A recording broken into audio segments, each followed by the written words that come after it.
लड़का जिसका नाम रोहान था, डॉन बॉस्को स्कूल के हॉस्टल में पढ़ता था। डॉन बॉस्को शहर के सबसे प्रतिष्ठित स्कूलों में से एक था। रोहान अपनी कक्षा में अच्छे अंक लाता था।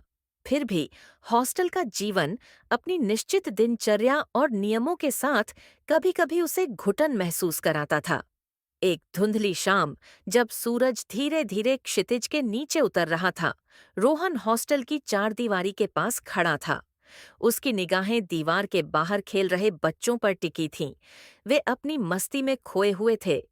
कोई क्रिकेट खेल रहा था तो कोई दौड़ रहा था, और कुछ बच्चे बस हंसते खिलखिलाते हुए एक दूसरे का पीछा कर रहे थे। उनके चेहरों पर आजादी और बेफिक्री का भाव था, जो रोहन को बहुत आकर्षित कर रहा था।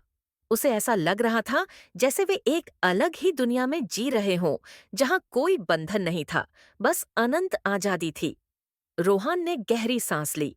उसे याद आया कि कैसे वह भी कभी शाम को अपने दोस्तों के साथ गलियों में खेला करता था, बिना किसी समय सारणी की चिंता किए। अब उसका जीवन सुबह की प्रार्थना से शुरू होता था और रात की पढ़ाई के साथ समाप्त होता था। उसी समय दीवार के दूसरी तरफ एक और लड़का खड़ा था। उसका नाम आकाश था। आकाश अक्सर स्कूल के बाहर आकर खड़ा हो जाता था और अंदर के छात्रों को देखता रहता था। उस शाम उसकी नजर रोहान पर पड़ी, जो उदास आंखों से बाहर की दुनिया को देख रहा था।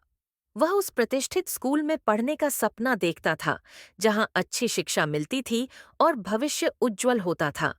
उसे लगता था कि हॉस्टल का जीवन कितना शानदार होगा। आकाश ने सोचा कि रोहान कितना भाग्यशाली है। उसे एक अच्छा स्कूल मिला है। उसे यह देखकर हैरानी हुई कि रोहान फिर भी उदास दिख रहा था। दोनों लड़के दीवार के दो अलग-अलग किनारों पर खड़े होकर एक दूसरे की जिंदगी की कल्पना कर रहे थे। रोहन आजादी और बेफिक्री चाहता था, जबकि आकाश बेहतर अवसर और एक स्थिर जीवन की कामना कर रहा था।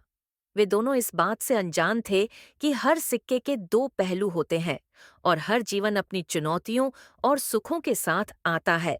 यह कहानी हमें सिखाती है कि हमें अपनी परिस्थितियों की सराहना करनी चाहिए और दूसरों के पास जो कुछ है, उसकी अवास्तविक कल्पनाओं में नहीं खोना चाहिए। सच्ची खुशी भीतर से आती है, हमारी सोच और हमारे दृष्टिकोण से।